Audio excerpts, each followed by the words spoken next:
All right, check your calendar. Starting May 7th, you'll need more than just a regular driver's license to board a flight. The TSA will begin enforcing real ID requirements at airports across the country. We've been talking about real ID for a long time now. We really have, and now it's here. It's happening. Things are getting real. The propaganda arm for the military-industrial complex and the mass surveillance state have been preparing American minds for a big move that appears innocuous. Real ID. If you don't have your star card yet,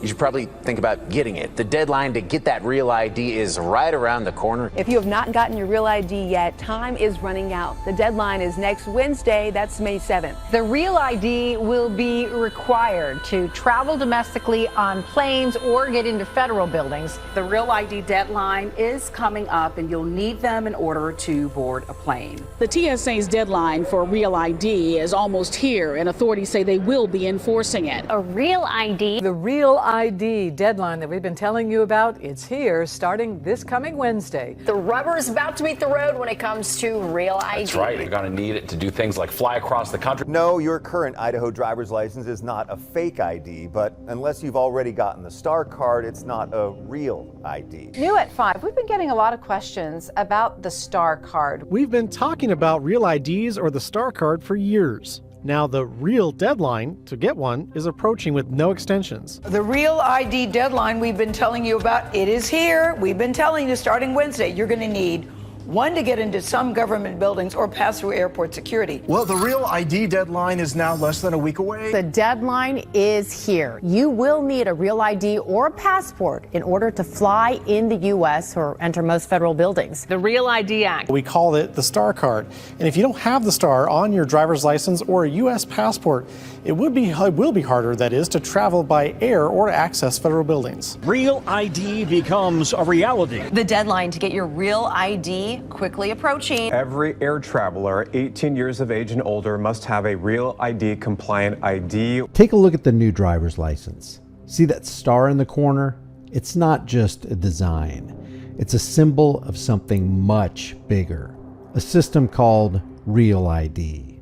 On the surface, it's about security.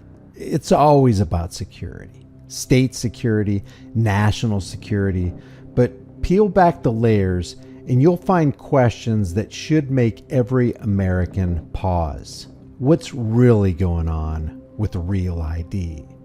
Passed in 2005 after the 9/11 attacks, the Real ID Act was sold as a way to make America safer.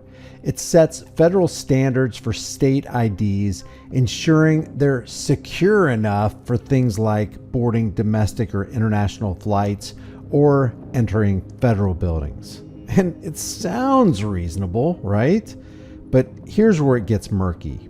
To get a real ID, you need to hand over your most personal documents, a birth certificate, your passport, your social security number, 2 proofs of where you live. These aren't just checked, they're digitized. They're stored and shared across state databases. Every detail from your name to your address locked into one new system you can't see or control. And by May 7th, 2025, if you don't have one, you're grounded. No domestic flights, no international flights, no access to federal facilities, not without a passport. And this looks and smells like stronger centralized control, hiding behind the mask of safety and security. And why would anybody be shocked?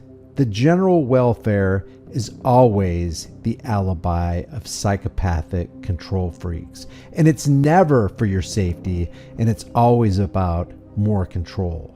Here's the kicker. States are required to share your data with each other through a national network. The Department of Homeland Security says it's to stop fraud, to make sure you're not holding multiple IDs.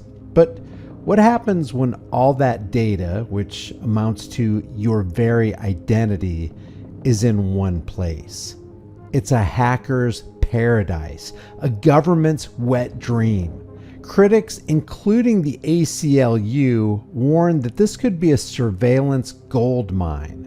And some say it's the first step toward a national ID, a system where the government knows exactly who you are, where you are, and what you're doing. Now, let's talk about the whispers, the conspiracy theories. Across platforms on social media, people are calling Real ID a Trojan horse. They say it's not just about security, it is about control. A way to track your every move, to tie your identity to a digital leash. Some even fear it's a backdoor to a globalist agenda where your freedom to opt out vanishes. Soon you'll need a Real ID to go out to dinner, enter a library, pay rent, get fuel, or even buy food. Is it all paranoia? It could be. But when the government mandates your data to be collected and shared, and you can't board a plane without complying, you have to wonder, where is the line between safety and tyranny? Where do the requirements to participate in anything in society end? How much of this are we willing to tolerate? Besides, don't we already know that no matter how paranoid or conspiracy-minded you might be, what the government actually does is far worse than you can possibly imagine? Yes, at the present time, you can still opt out and get a regular ID or carry a passport for federal access. But let's be real. How practical is that? They're going to make it as inconvenient as possible. Real ID isn't mandatory yet, but it's being woven into the fabric of daily life. And once it's the only key to travel or federal access, then what happens next? Will it be required for voting in the slave suggestion box, for banking, or for even existing? Will you need a federal ID to buy a home or rent an apartment? The slope we're on feels really, really slippery. The Real ID Act raises serious questions. Why does the government need this much data? Don't they already have enough on us? Who's protecting it?